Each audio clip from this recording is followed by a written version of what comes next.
Welcome dear students. আজকের ইংরাজি grammar যে ক্লাস বেসিক পাঠে সকলকে স্বাগত জানাই। আজকের যে আলোচনা বিষয় তা হচ্ছে নাম্বার।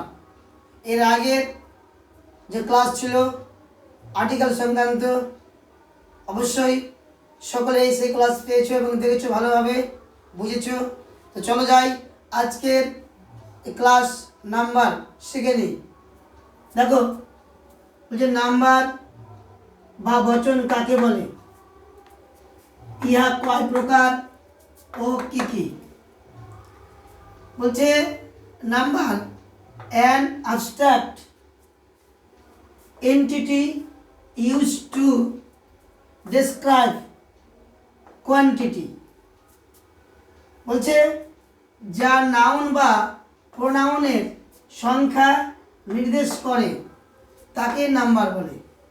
আরও বিস্তারিতভাবে বলতে গেলে বলা যায়, অর্থাৎ যে ওয়ার্ড কাউন্টেবল বা প্রোনাউন এর এক বা একাধিক ব্যক্তি বা বস্তুকে বোঝায় তাকে নাম্বার বা বচন বলে।